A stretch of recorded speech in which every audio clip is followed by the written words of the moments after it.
these people? It's a common misunderstanding that most people with a disability are born with it. However, over 70% of persons acquire their disability during their lifetime. What's it like to have a disability? For the next few minutes, we'd like to show you some of your neighbors, coworkers, and friends living with a disability. These people, folks just like you and I, accept the challenge to walk in the shoes of a fictional person with a disability as they went about their daily routine. We tell you these stories not asking for sympathy, but to build bridges of understanding and acceptance about people with a disability. It's safe to say each experience was unique, just as no two people are alike. We thank all 16 of our participants and the mentors for their help in this project. The first simulation featured in this film involved a person with a visual disability. Visual disabilities are defined as a partial or complete loss of vision. There are 4 categories of visual impairment: partial sighted, low vision, legally blind, and totally blind.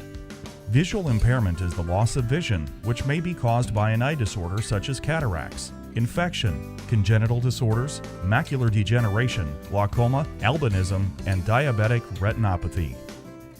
One of the persons given a visual disability to simulate was Cindy McGranahan, who's the director at the Parker Museum in Spencer. She was given the following scenario. About 4 months ago, Cindy was at work grabbing for some cleaning solution on a shelf.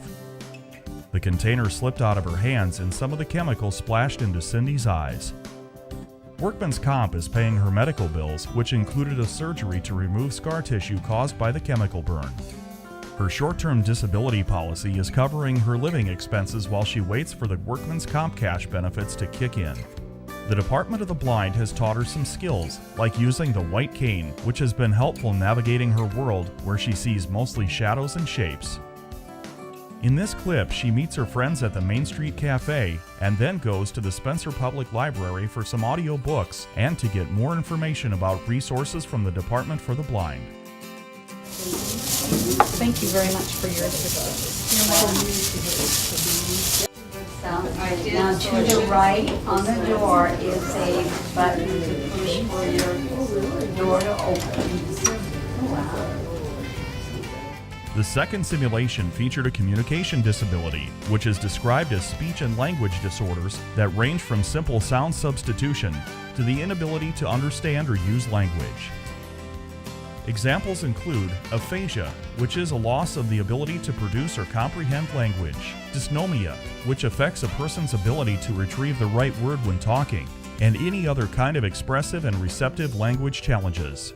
Dale Wagner was one of the participants who simulated a person with a communication disability.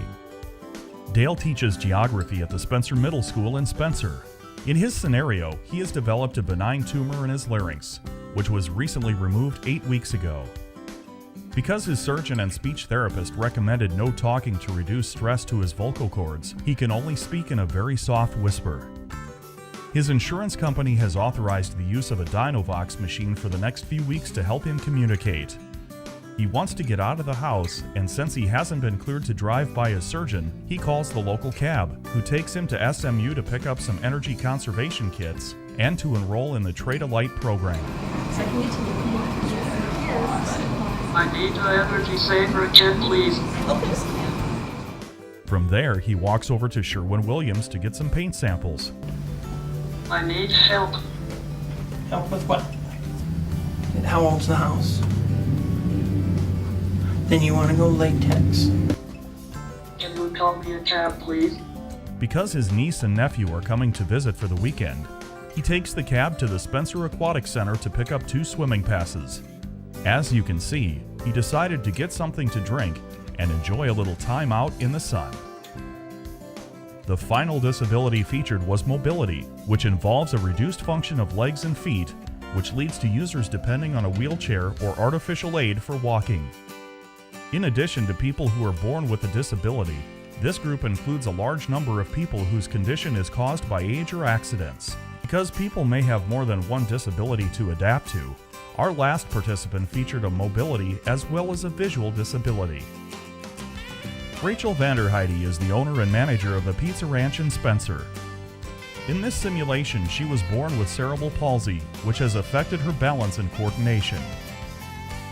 In the last 2 years, she has relied on a wheelchair when she is out in public since her legs are too unsteady to walk distances, which have resulted in some falls. When she was 10 years old, she had developed juvenile diabetes. Retinopathy, a common eye disease associated with diabetes, has made her legally blind with 20/200 vision. To stay busy, she volunteers her time at a local homeless shelter, answering the phone there, and also works a few days a week as a dispatcher for a local newspaper, managing 5 paper routes that are run by local teenagers. She receives $850 a month in Social Security, based on her parents' contribution. She has medically needy coverage through the Medicaid program, which pays for a consumer-directed attendant to help her get from place to place so she can be as independent as possible. In this clip, she and her attendant took the rides bus to the Clay County Auditor's office to vote absentee and ask about signing up to be a volunteer election worker. I want you to put it into our ballot box. And at the very top, there's a slot. Okay?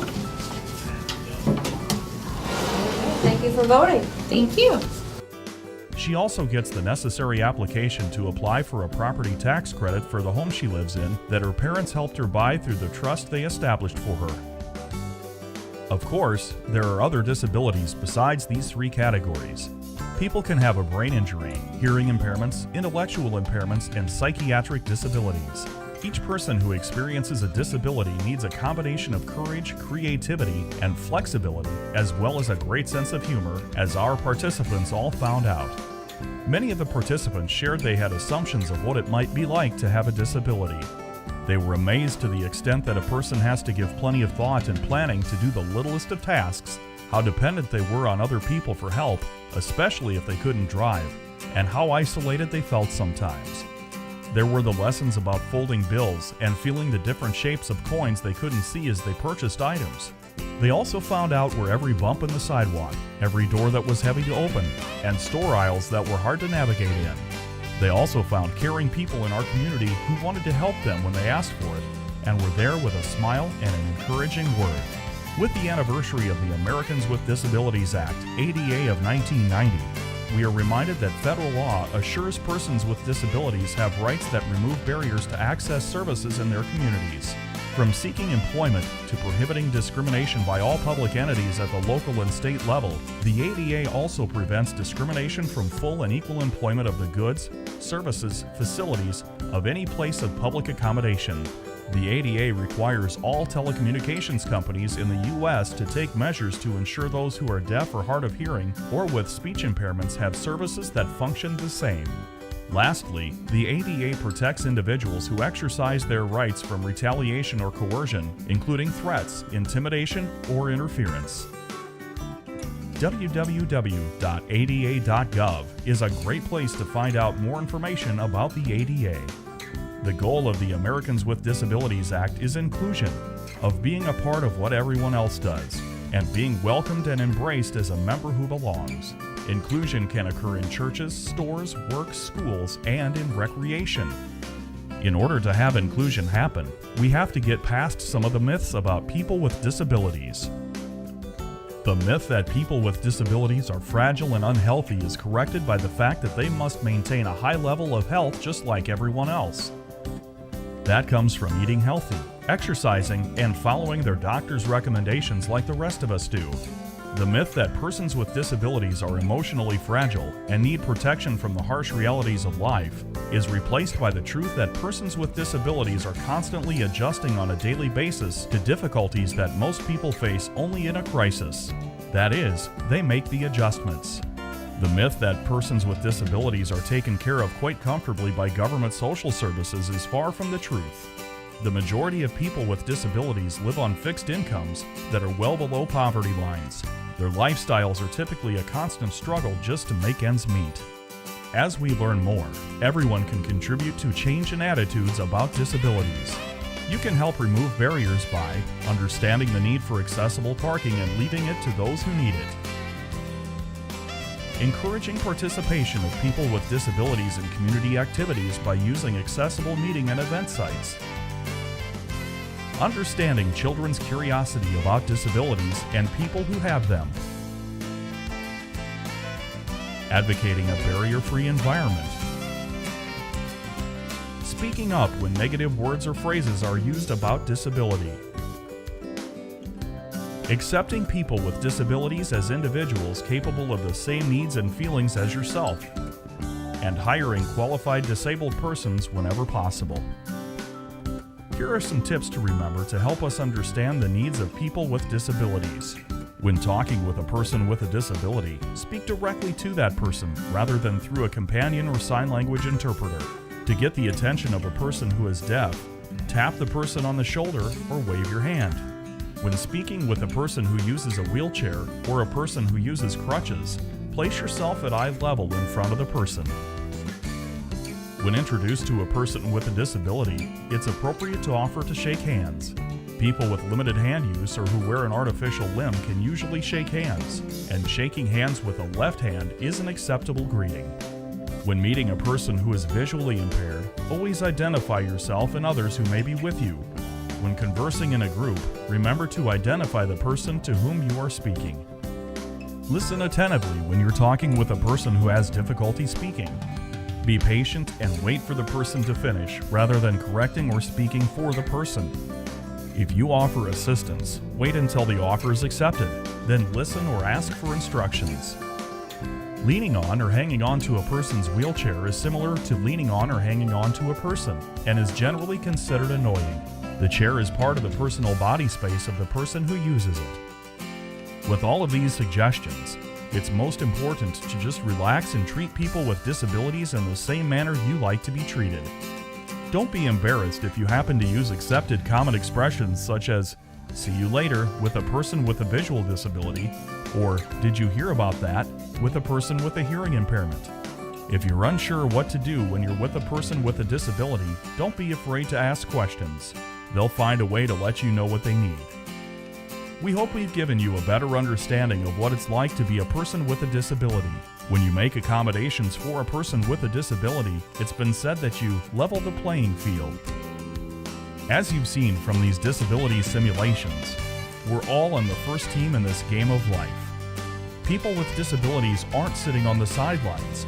Now's the time to get into the game of living and join us as we live life to the fullest of our abilities.